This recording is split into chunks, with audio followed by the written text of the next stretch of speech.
This is Bail Street. Crime, finance, and everything in between. Hosted by Ira Judelson, bail bondsman to the stars, and Danny Moses of The Big Short fame.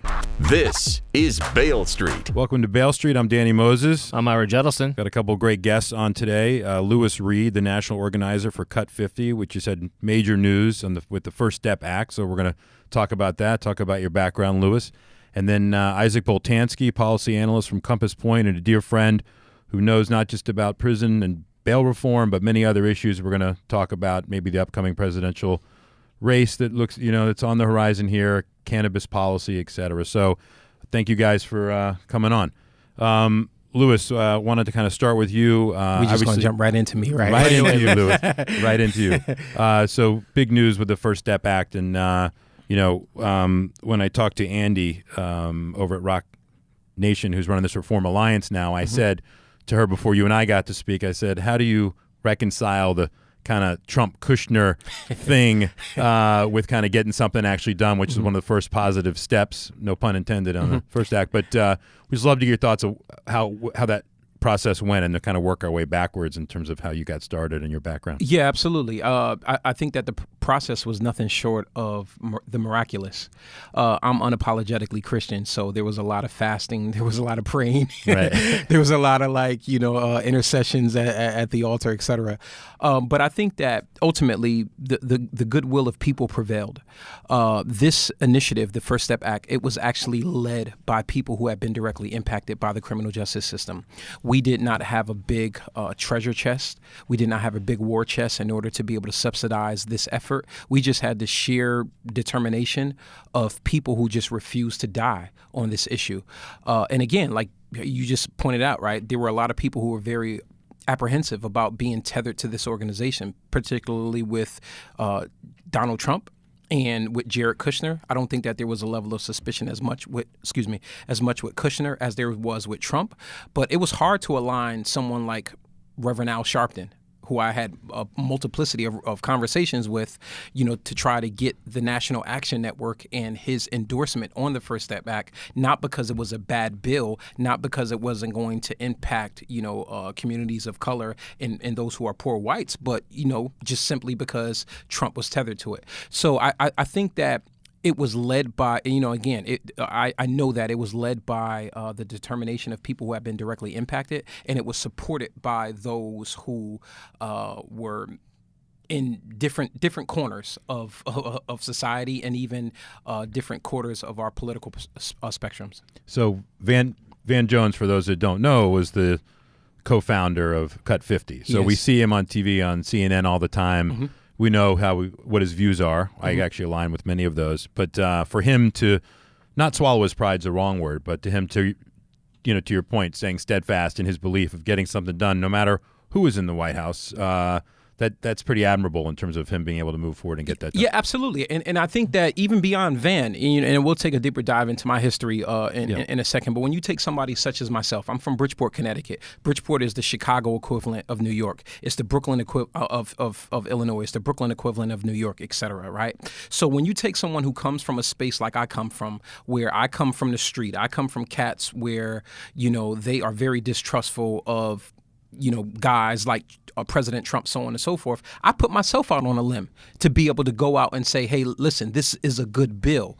Not because it's not a good bill simply because we are potentially going to get the White House to endorse it and or Lindsey Graham to endorse it, et cetera. It's a good bill because it's going to free approximately 7,000 people before the close of 2019. So I think that Van definitely went out on a limb. I mean, when you look at Black Twitter, people called him all types of names. They called him Uncle Tom. They called him a sellout. They called him a black coon. They said that it was a racial mutiny of the sort for him to be aligned with this administration simply because there's that vitriol of distrust and just misalignment from a cultural standpoint with this current administration. Yeah, that's bold. And there is one asshole, was Tom Cotton. who actually seemed at every story needs an antagonist and an evil villain. Yes. So Issac, before we get to Lewis's background, so people were calling you obviously about the prison REITs and the private prison stocks. I'm sure during this time period of would there be an impact, or was that something you were getting a lot from Wall Street hedge funds? Yeah, so my clients are hedge funds and mutual funds, right? And so hedge funders, as you know, Danny, have the attention span of gnats with ADD, right? What? And so look, the focus there was almost exclusively as it relates to these two for-profit prison companies, right? And so that's the angle and the prism through which I watch this. But it's intriguing to hear it from your end, because what's so extraordinary about this bill becoming a law is that's how legislating's supposed to work. It just doesn't anymore, right? The system is so fundamentally broken that we don't have many examples of where we do the normal process, what we should be doing, where we have debate, negotiation, and then a drive to actually get something into legislation. And so that's the most extraordinary part of this is we've almost forgotten that's how the system's supposed to work, right? And so at least for me watching this, it was an intriguing moment in that you saw a system and how well designed the system can be when there's agreement, when there's a common denominator, and when there's actually a will to do something. And sadly, I think this might be one of the only instances of anything that we're going to see legislatively of consequence for anything for the next few years. Do you think there'll be anything more in prison reform or bail reform coming through in this Congress? Or? Look, I'm going to defer to the expert here on what the dynamic is. And I think that this is an aptly named law in that it is a meaningful first step, right? The question to me and the question that I would pose is, can we see similar laws at the state level? Because as we know, the numbers are really such that it's the states that need to start moving. And so my question, and I know it's your show, Dan. No, so, I think take it away. But look, that's my question. We'll leave. There was an enormous amount of work done on the federal level to get to this right answer and to focus on recidivism and all of these important issues. What's your sense as to how that can trickle down into the state politics and the state legislature? That's a great question. And I think that what happens historically is that the moment that states start seeing the feds move in a direction, it gives them permission of this sort in order to follow suit. So you saw it. So let's rewind for a second. If you go back to the 1994 Clinton crime bill, right before that, you saw the federal move towards 85% of a sentence to be served for a term of imprisonment, and immediately afterwards, states followed. I can tell you, without necessarily naming the governments, we've actually been contacted by at least 3 different governors who said that they want to introduce a version of the First Step Act in their state immediately after the bill was passed. And I know that we are going to be having meetings with very top aides and top principals with those governors' offices within the next 2 to 3 weeks. So I think that this First Step Act on a federal level definitely massaged the policy platform for states to be able to follow. And one more thing to add on that I find intriguing is this was done with Republicans in charge of the White House, of the House, and the Senate. And I think that provides at least some political cover in certain corners in different states where they can say, look, this was a bipartisan effort, but it was signed into law by a Republican president and cleared by 2 chambers run by Republicans. Absolutely. And I think that even when you heard the sentiment of Lindsey Graham, when you heard the sentiments of Chuck Grassley, when you hear the sentiments of people who you don't necessarily think would actually be outspoken on prison and or sentencing reform, when you really take a deeper dive into that and when you interrogate those notions, you'll see that people really want smart justice reform. We don't want our jails overcrowded. We don't want officers to be, for their safeties to actually be jeopardized. We don't want sexual assaults in our prison. We want to be able to have something that is going to make common sense. And what makes common sense is to be able to have smart criminal justice reform that includes both prison reform and also sentencing reform. So when you walked in here, and we'll get into the Ira stories with you in a second. Turns out you guys know. Ira is my new man. I'm Ira. bringing Ira you back hope you don't need him ever. You hope you don't need him ever. No. Well, you don't need me. No, those days are over for Lewis. But we probably know a lot of people that you did time with, and so let's start with Lewis. So there's no one more qualified to understand the system. I'm sure both on the state and federal level in terms of having gone through it, and you made the most of it in terms of look where you are now and what you've been able to accomplish. So can we just go back and talk about what led you to prison in the first place and kind of what you've learned along the way, and how is it that you became a clinical. Is it Consultant, right? No, clinical- I'm actually a clinical clinician. clinician. Okay. I'm a practitioner. How old were you when you first stepped in? So when I first stepped in, I was approximately 13 years old. 13 years old. But I look at it as if my introduction to the criminal justice system was when I was approximately 5 to 7 years old. And that's when both of my parents were indicted by the United States federal government. And I had to be raised by my maternal grandmother during those formative years, from about the age of 6 to about 11 years old. Now, when my mother comes home, guess what happens? Here comes crack cocaine. So not only did I lose my mother to a federal prison sentence, but I also lost her emotionally, even while she was present, to drugs. Thank God she is in full recovery now. Yeah, knock on wood. Yeah, but that was my introduction. That was my primer to the criminal justice system.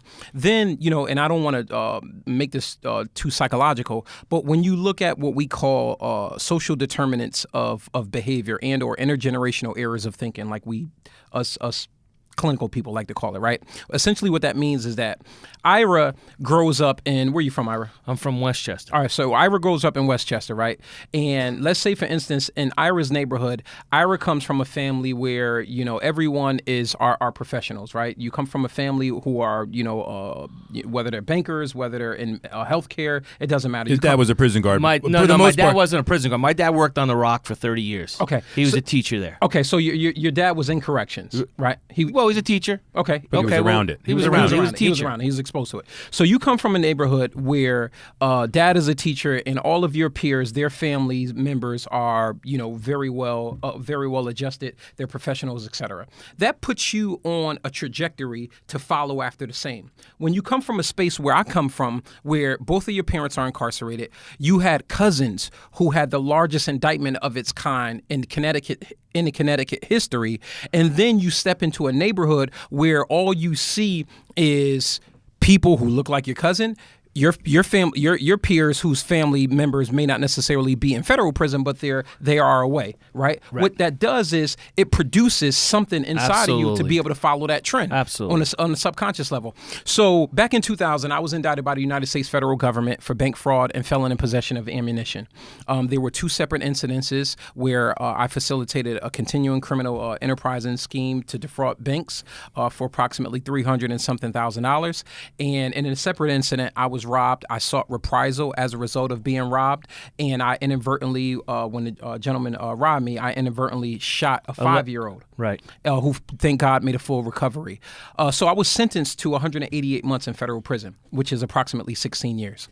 During the time that I was incarcerated, there were 3 things that happened with me. Number 1, I had a spiritual epiphany. And that recalibrated me. I started looking at my life, and I started looking at the world through a different lens. Number 2, an education passport opened up in my mind, and that was prompted by one of 2 people, John Gotti Jr. and a friend of mine, Herbert Finner. And your listeners very well may say, how can John Gotti Jr. prompt? John's a bright guy. Prompt education. When I was incarcerated, I used to walk counterclockwise on the track. I used to walk counterclockwise. And if you know anything about, being in prison, everything is monotonous. You stand up at a certain time, you go to chow. It's all at a certain time. regimented. Yeah, everything. So I'm walking counterclockwise against the track. And John saws me one day. He says, hey, Canali. That's what they call me, Canali. He's like, Canali, hey, what's going on? I'm like, what's up? He's like, how come I always see you walk counterclockwise? And I said, I'm conditioning myself because when I get home, I have to go against the grain. Because I'm going back to a place that's not necessarily supported by the financial infrastructure that you may be going back to. So he said, we start walking, he started talking. He said, let me ask you a question. He said, when you got busted, he said, what did they take from you? And I said, well, man, they took about $230,000 in cash, about $80,000 of that was in counterfeit. He said, what else did they take? I said, they took, I had about 2 condominiums. He said, they took some cars. I said, yeah, they took my cars. He said, they took your women too? I said, I got a few still hanging around. I said, I still got a few hanging around, but I got to check in with them in about 6 months. They'll probably be gone. He said, you know what I don't understand about the brothers? I said, what's that? He said, the one thing that they can never take from you is an education. And it was in that moment that something snapped in my mind. And it was that conversation in convergence with another conversation that I had with a person who has since developed me, that I went on to not only earn a bachelor's degree in psychology, nor another bachelor's degree in criminal justice, but I went on to earn my master's degree in clinical counseling. And so the third thing that happened to me is that I realized this: those who are closest to the problem are closest to the solution, but often furthest from resources and power. Let me say that again. Those who are closest to the problem are closest to the solution, but often furthest from resources and power. And I wanted to be able to bridge that gap. I knew how the system was disproportionately sentencing people. I knew how the system was excessively prosecuting people, and I wanted to be able to change. I wanted to be able to change the system. I wanted to fight the power, and I wanted to do it with absolute everything that I had. So I said to myself, when I get out of here, I'm going to continue the track that I started while I was in. Hence the reason how I landed in the work that I'm in now. And it's funny. There's not that many people think like you, though. Not that many people think like you. But now if they think that there's hope, if they think there's something on the other end, and you tell them that while they're incarcerated, you can change people's life. You change one person's life, you're changing 10, 15, and the next generation. That's correct. And my road to so-called success has not been without a little bit of turbulence. Just approximately 18 months ago, I was rearrested. And you have to consider that I am at the height of my career at the time. I am working for literally a second chance mayor, the mayor of the largest city in Bridgeport, Connecticut. I believe he was a 4-term mayor. He got indicted while he was in office, went in, did 8.5 years, came out, got reelected. Right. I did what we call a qualitative and quantitative analysis of the needs for people who were being released back to the city of Bridgeport. I introduced that concept. They adopted it, made me the first director of the Mayor's Initiative for Reentry Affairs. So when you fast forward to about 18 months being into that position, Ira, here I am. I'm good. I'm riding high. And the mother of my daughter takes me back to court after I'm home for approximately 2.5 years for child support arrears. Sure. Now, you have to consider that I don't have a small child. My daughter at the time is almost 19 going on 20 years old. And the state of Connecticut levied those penalties against me. So I'm rearrested and I won't get into the minutia of it, but I'm rearrested essentially for child support arrears that accrued while you were inside. While I was incarcerated. And so I had to leave the city under fire. Obviously, you know how that does for political optics. I had to leave the city under fire. Thank God that I'm still able to retain my freedom. I had to pay approximately $15,000 in excessive restitution in order to be able to close that case out. Not even talking about legal expenses. Not even that's aside from legal. That's aside from legal expenses. So I say all of that to say that the road to post conviction or post incarceration recovery is not one that is so-called seamless. You can look at me as a so-called trophy of inspiration or beacon of light, but I've had my turbulence as a result of things that happen. And I often tell people, my dad used to tell me this: never make a permanent decision in a temporary situation. And I exercise a deference of character and an aberration of judgment in that situation that got me rearrested. I need you to come talk to my kids and just sit down. Seriously, man, you really are. Absolutely. I only live about 20 minutes from you, so that's perfect. So one of the things the First Step Act did, or it's doing, is drug offenses. You bring up crack cocaine and how it was unfair, which it is, that it's in the crack form or powder form, it's treated differently. The only difference is that the privileged people in the yacht clubs and the privileged people in well-to-do places, they use cocaine, and you got people who look like me, black, brown, and poor white people who are using crack. And so if you get busted with crack, you're going to get far much more time, even though it's a derivative of the actual cocaine. Correct. So one of the things in the First Step Act, I believe, was looking at is kind of equating those two together to kind of reduce some of the punishments. Is that not accurate? To a degree. So back in 2009, I'm just going to take you on a political odyssey for a second. Back in 2009, 2010, the Obama administration, prior to that, if you got arrested with 1 gram of cocaine, it was the equivalent of being arrested with 100 grams of crack cocaine and vice versa. So under the Obama administration, what they wanted to do is they wanted to bring about equity. in that. So rather than reducing it from 100 to 1, they reduced it down to 18 to 1. So now if you get busted with 1 gram of cocaine, it's the equivalent of getting busted with 18 grams of crack cocaine.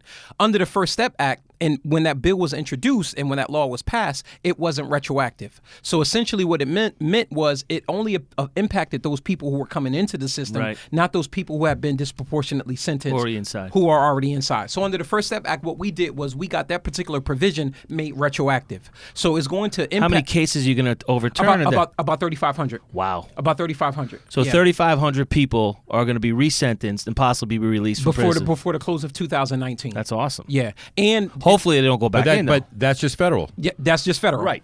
If you apply that to the state, there are people in state prisons for the same exact offense. Absolutely. Yeah, absolutely. And you, I would be remiss not to even add as well is that under the First Step Act, we increase good time from 47 days to 54 days a year, which is approximately going to impact about 4,000 people who will be released before the close of 2019 as well.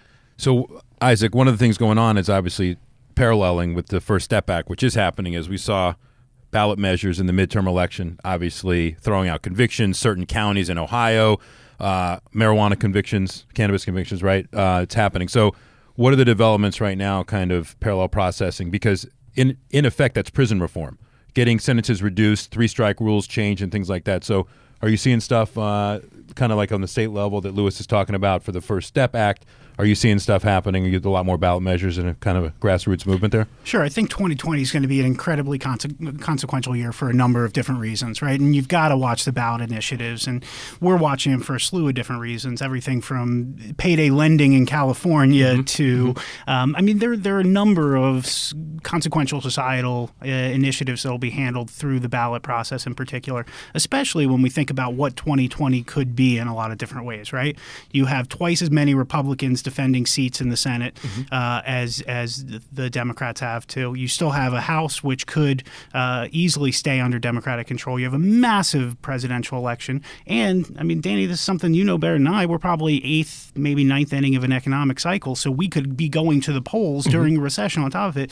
2020 can be a massive swing year for everything from small dollar payday lending to prison reform to cannabis, which is something I know we're going to talk about later today. You can talk about it right now and get the cannabis thing out of the way here. So the Wednesday, the SAFE Act is being voted on by the House Financial Services Committee, or DC doesn't move that fast. So all we're doing. Lewis knows how slow it is. Yeah.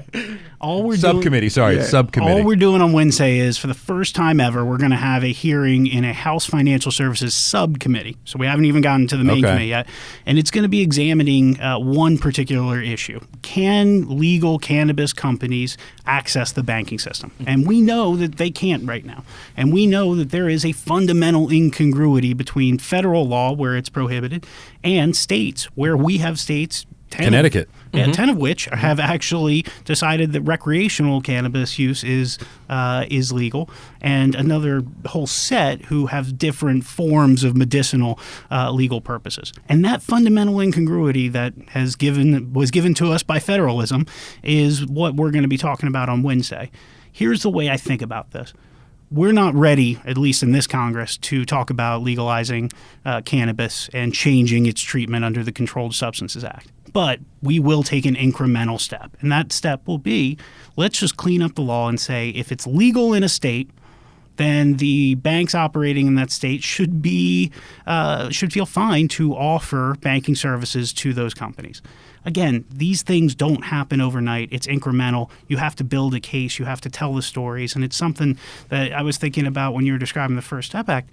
You know, in D.C., stories matter a lot more than spreadsheets. That's correct. Right? And so with this issue, the banking lobby has tried to sell it with spreadsheets and all that. No, let's talk about actual people who benefit from cannabis and the structural impediments that you have to economic growth that will come from what the states have already decided should be legal. Got it. And so, Lewis, I'll book back to you. If you had to put on your dream ticket, or if you and Van have even talked about it, or if you've been talking about the 2020 election, since as we speak, everyone's kind of announcing now. I mean, there's going to be 20. I think that you and Ira should announce. Yeah. Everybody threw the hat in the ring. Ira wants everyone to be out on bail. That would be bad. He's like, I think they should. What do you think? Give them bail. Let them get out. I agree. That's how we empty out the he would just arrest people for walking down the street so he could get the bail of the business. No, because one of the things is bail obviously is near and dear to Ira's heart. I mean, absolutely. But Ira also wants it to be done correctly. It's not. And Ira brings up the point when people just throw out, get rid of bail, it's unfair. No, you can't do that. No, but certainly I was going to say, your firsthand knowledge, you were stuck in the system, whether you deserve to be or not. I'm saying you were stuck, but there's people that get stuck in the system on a $500 bail that they can't put, and their lives ruined. They end up on. Well, let me go ahead. I want you to talk on it. Now, we've had this on the show before, and people talk about bail reform all the time, and there is a happy medium. I don't believe that someone should be in on a $500 bail, and some people should be on a $1,000 bail. But I've spoken to judges, okay, and I've spoken to prosecutors, and they say, hey, Ira, you don't see their rap sheets. You don't realize that we've given them 1, 2, 3, 4, 5 chances to come back on ROR, which is released on their own recognizance, and they don't come back.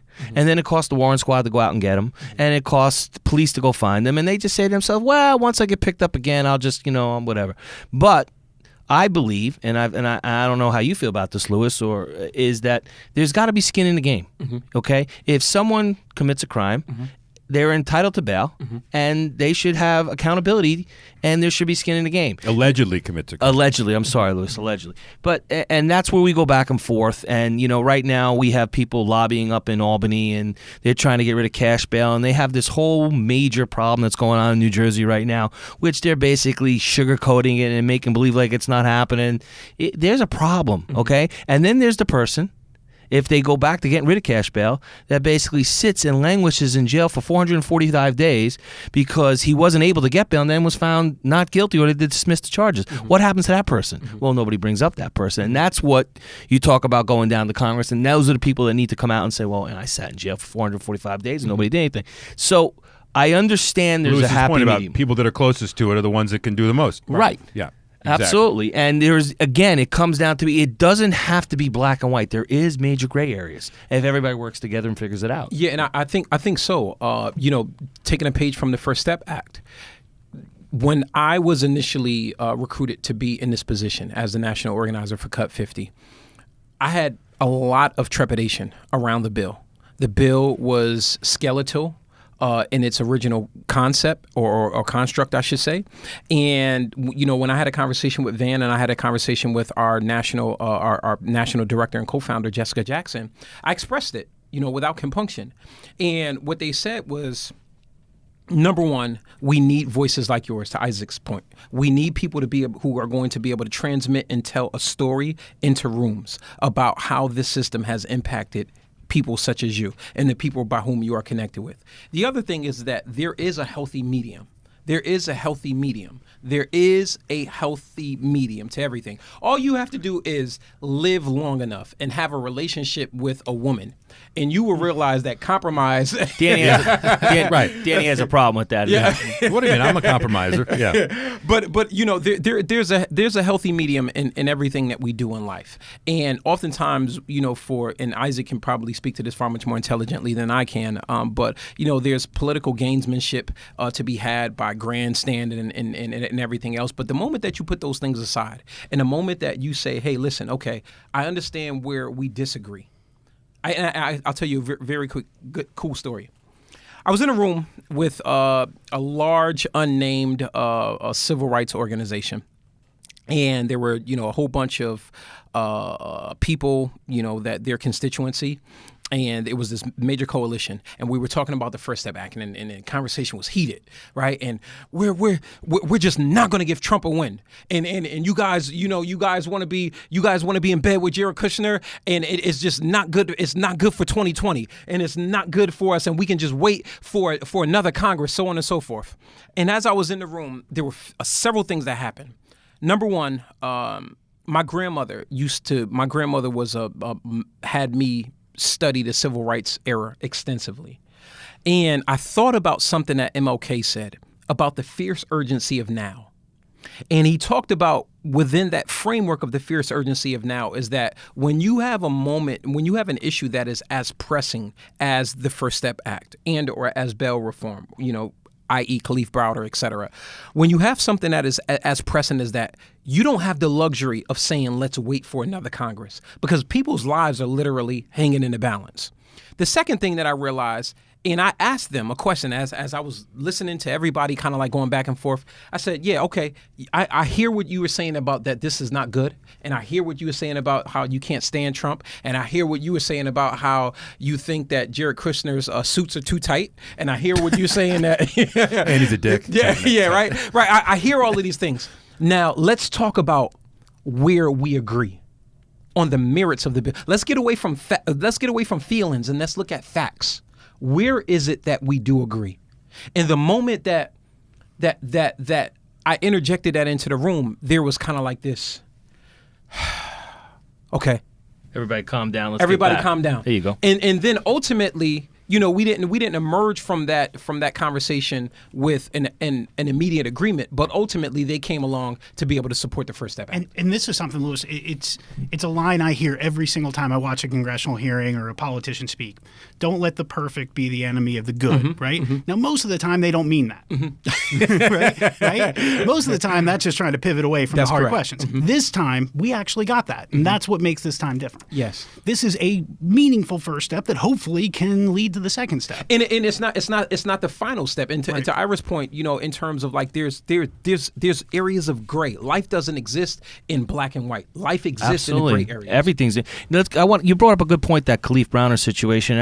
I was on a Spike television show. I think it was a documentary, and people don't realize, going back to that situation with Kalief Browder, when his bail first got set. Mm-hmm. It was $3,000. It was a cash-only bail. Mm-hmm. And then the law changed where the appellate division came in and said, hey, you must set a second form of bail. And I don't believe anybody in between got that notion where some attorney could have went back to the judge and said, hey, I want to set this. That's something that I didn't even know. Nobody knew that. Right. And then he also had a probation issue. Mm-hmm. Don't get me wrong. Kalief had a probation issue. And listen, what happened to him is a tragedy. Mm-hmm. Is a tragedy. And what goes on Rikers Island is tragic sometimes. Mm-hmm. And how it is over there right now is tragic when I say that. Mm-hmm. Okay, but getting back to that, I would have been happy as a bail bondsman, as a New York State bail bondsman, to take a 16, 17-year-old kid out of jail for $300 if that bail got changed. Because I know Kalief would have went back to court, because my job is securing the defendant's appearance in court, and he would have went back. And what happened? That's a problem in the system. And the system, that's where we got to start sometimes. Which is not a reflection of bail bondsmen in and of itself. It's a reflection of the system. Absolutely, 100%. And it gets back to actually what you're gunning for here. Okay? It's about the system. Right. And there again, we go back to, it's not black and white. There's a massive amount of gray area, and if everybody works together, we can get to that gray area. So Jay-Z is obviously putting his name behind Jay-Z? Two big movements. Exactly. So he's got Promise on one end, which is the for-profit we've talked about on the show before, helping people get out, giving them a monitoring bracelet or anklet that actually gives them information on when the next court appearance is, job wanted. And then you have this brand new Alliance, Reform Alliance, which was just begun.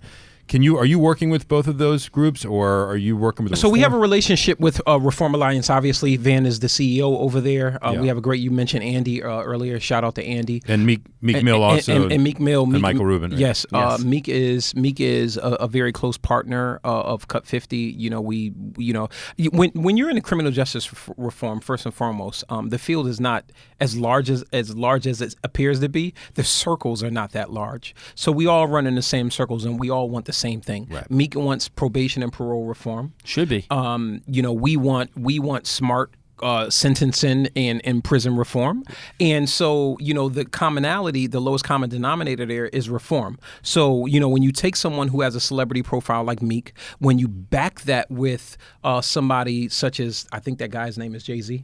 When you back that, I call him Sean. Yeah, all right. When you back that with someone like Jay-Z, and when you have the someone who has the intellectual brilliance at the helm as Van Jones, I think that that's a trifecta for And Michael Rubin, who is and Michael Rubin is right. Yeah. So when you have that, and Robert Kraft as well. Robert Kraft's Robert behind Kraft it as well. too. Right. So when you have all of those combinations in the same pot, it makes a great recipe for success. If this is the qualifier, if it is actually baked right. Just because you have high-profile names does not necessarily mean that that's going to guarantee you something. But I do know personally that everyone who is invested into the Reform Alliance is invested into the Reform Alliance. They want to see meaningful probation and parole reform. And so, again, Cut 50, we are just not supportive of the Reform Alliance. Obviously, Van is... We look at the Reform Alliance as an extended family, but whomever, whether it's the Fortune Society, whether it's any other group out there, we work with people nationally. I don't know how Isaac feels about this. You need to run for office. No, I'm dead serious here. I'm going to walk out of here. I'll back Canali in a second. I'm going to walk. And who would have thought John Gotti Jr. could contribute something to society? And if I walk the track with him, we're both going to meet at the same point. He's going to go one way, I'm going to go the other. I'm going to say the first thing I'm going to do is walk outside the building and go counterclockwise. That's the first thing. That's what I'm doing. No, but I'm serious. Like you're so genuine and so passionate, and so I mean, at this point, I think you should consider it. But Isaac, I was going to put you on the spot. I'm going to make you make some predictions for 2020. I'm not going to say if you think Trump gets reelected or if he even runs, because I think there's a chance he doesn't even end up running, but maybe that'll be part of the deal. But who's going to be the Democratic ticket? I'm changing my opinion. I want Lewis in there. I'm serious. No, Serious. not right now. Isaac, give it to me. Yeah, so look, I think there are a couple points. Number one is just the broader macro, right? History doesn't repeat itself, but it often rhymes. Mm-hmm. And just like the Republicans had to go through their Tea Party in 2010, Democrats are going through their own version, basically an herbal Tea Party, right? Where you got the far left. Is that copywritten? I'm going to have to use that. That's good. I didn't come up with that one. Okay. Where it's basically the far left versus the moderates in their party. And I think it's going to be intriguing to see how that plays out, not only on the Hill over the next year and a half, but more importantly, on the campaign trail, right? And I think what you're going to have is about probably 24, if not maybe 30 or so different folks running for president, but on the Democratic side for the nomination, which, by the way, the first debate is in June. This is not that far away. Wow.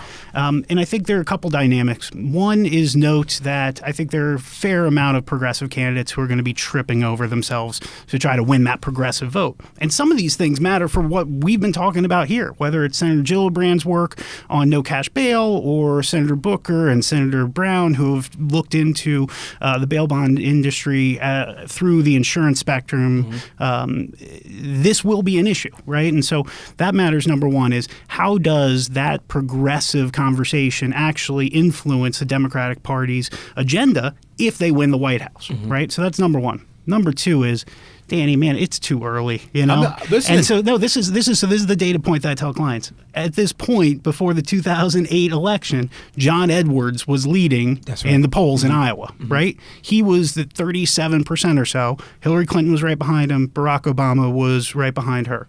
Then there was the hair in the affair, and suddenly Hillary Clinton was the powerhouse, and nobody could beat her. We know how that worked out. Yep. And guys, that was before the news cycle began being measured in dog years like it is right now. So no one really knows. Listen, you get paid to make predictions. You get paid. I'm just asking you. No one's going to hold you to it. But he did like the Rams in the Super Bowl, though. But Ira, they do take odds in Vegas right now. So this has what Ira Isaacs think. I think we should throw a couple thousand on. Yeah, look, I think there are a couple dynamics. One is I'm feeling increasingly comfortable with the idea of Sherrod Brown as the bottom of the ticket. I think there's a lot to be said for a Ohio senator who won so easily in the most recent election, who has the backing of labor and the union groups, and I think has the voice of progressives down pretty packed as the bottom of the ticket. On the top of the ticket, look, right now, I think that Senator Kamala Harris has the inside track, right? Not only is she going to raise more money than God being from California, right? We've also got to think about how this is going to work out in terms of the delegate process. 11% of the delegates that are needed are in the state of California, right? That is meaningful. Danny, ultimately, I think she right now has to be viewed as the front runner, but my bet on all of this is we're going to have a brokered convention like we saw back in 68, right? I think that's where we're going to be with this for the Democrats. And so let's tune in. We'll see how it goes over the next few months, but the window will winnow down a little bit. A lot of these folks are going to have to stay in because it's all small dollars now, right? It's not big corporate checks. And we're going to have, at least I think, a brokered convention. So your prediction is Harris Brown. Okay, I got that. What about the Senate? Senate is going to be 51-49 at best. I think the Senate ends up, at least at this point, it looks like the Senate's going to flip, right? Republicans are defending twice as many seats, just like the Republicans were in good position in 2018. Now that storyline is flipped. Democrats are in an incredible position to pick up the Senate. But either way, I don't think it really matters as much just because no one's getting to 60, and we're not getting rid of the filibuster yet in the Senate. What should Lewis run for? If you were to, which House seat can we get him to? Because I don't know. Can you win the bridge? That's what's his name? Our local rep in Connecticut, Jim Hines. I'm almost worried that Lewis is too honest. This is reminding me of my favorite political joke, which is you got these two politicians who are arguing with one another, and the one says, "You're lying," and the other says, "I am, but hear me out." Exactly. Like so my biggest takeaway from this episode. Go ahead. I wanted to ask Lewis a question. Look, we had Papoose on here, just before he gave birth. Yeah, just before the golden child was born. The golden child was born. Yeah, and he was talking about he had a cousin that he has a law library in his house. He said. Yeah, well, right, and he talked about how his cousin was pinched early on, obviously doing. I think he said he had life on the back end, right? Yeah, something bad. And he wasn't sentenced as a juvenile. How do you feel about life on the back end of a lot of these sentences? Because a lot of these guys, it's a tough number. I mean, almost like people nowadays want to hear you just have a number. Well, through the First Step Act, one of the things that we did under the 841, 851 a sentencing clause or provision guideline is that they reduced it from life down to 25 years. Okay. Right. So there is under those two guidelines, you won't be sentenced to life anymore. Life is effectively a 25-year sentence. Right. Which psychologically, what that does is, and I've been around people. Right. You're inside and you know that. Right. So what it does is it puts a lot of things at risk. It puts the safety and security and you would never think that I would say something like this, but it definitely could put the safety and security of the institution at risk. 100%. Right? Somebody could go kill a guard. I got life on the back end. What the hell do I give a shit? But if I got 25, I know I might be coming out. Correct. And not even killing a guard though. You have people. I mean, you can get up and you can it might be my turn on the weight bench. Right. And you can feel like, man, I don't need to be working out today. You need to be working out because you need to stay in shape far much more than I do because I have a date. I have a number. And so that can turn fatal. I've seen situations. Oh my God. I've seen situations where guys have indefinite sentences where I literally saw one guy take a barbell and split somebody else's head. Absolutely. Simply because he was going to be going home that next week. No. Right. So, these... That's big, Lewis. Yeah. I mean, that's some huge things. And that talking about rehabilitation inside, which, like I said, my dad worked at Rikers Island for 30 years. And I used to say, Dad, what do you think? He goes, no one's getting rehabilitated inside. Not at all. He goes, it's worse inside. He goes, you go in there and you get angry. Yeah. You get absolutely. depressed. Absolutely. You get nasty. And you have to. Now, again, going back to that, having life on the back end, if you have a number, you're thinking in your back of your mind, well, I know I still got to stay respectful in here. I got to do what I got to do inside because no one wants to think you're punking out. You know that more than anybody. But I might walk away or I might figure out a different solution to a problem. Correct. If I have a number on the back end. Absolutely. And that's where Cut 50 could really come in. And also, good time. We talked about good time. Yeah. No, I was going to say, 54 weeks or 47 weeks to 54, 7 weeks for every year you're in. 47 days to 54 days. 7 extra days. Right, 7, right. Same. Now, 7 extra days doesn't necessarily seem like a lot, but when you look at 10 years. Yeah, but now when you have the amount of time that I had when I was in. Yeah. That would have been the difference between me being released earlier so that I can attend my nephew's funeral. Absolutely. Who got killed. So it may not sound like a lot, but in all actuality, in California, isn't it more good time? Don't you? Isn't it 50% sometimes of your sentence? I think so. I don't know what the California. See, that's one thing that we have to look at and try to adapt. Is that maybe we got to give it more, or maybe we got to give people more chances. Better programs inside. That's correct. To That's cut correct. our time. That's Okay, to say, hey, we are rehabilitated. We inside. need to incentivize programming through good time. Absolutely. I also wanted to tell you, Danny, as well. I would be remiss not to say this. We have our National Day of Empathy. That is March 5th. Yeah. Correct. March Madness. Yeah, and what that means is that this is our 3rd annual National Day of Empathy. We organize in all 50 states. We raise awareness around one of 3 issues: either criminal justice reform, either survivors of violence, and or people who have been debilitated by substance abuse. We do that on a policy level. That's one track where we are lobbying with our legislators. The second track is that we do it within the community, where we bring people from the community in to host events, so on and so forth. They talk about their stories, how they can be involved in action. And this year we are doing it on a celebrity track.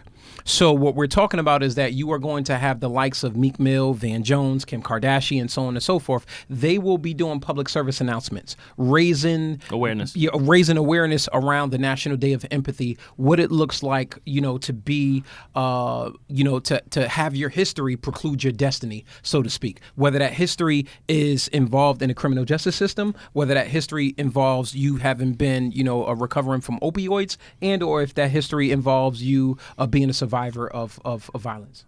Amazing. Louis, you must have done a lot of reading inside, man. You must have done a lot of reading inside. I do a lot of reading outside. A lot outside. of law library, too, right? A lot of law library. Hopefully March 5th will be when you'll announce your candidacy. But I can't thank you enough for coming on, you so Louis, much. Great guest, and Isaac. Thank you. Coming on with Isaac's prediction. I'm going to Vegas now, but that'll do it for this episode of Bail Street. I'm Danny Moses. I'm Ira Jettleson. Thanks, guys. That'll wrap it up for this episode of Bail Street. You can subscribe to our podcast at bailstreet.com or any other service that you use to download podcasts. We'll see you next time on Bail Street. I'm Danny Moses. I'm Ira Jettleson.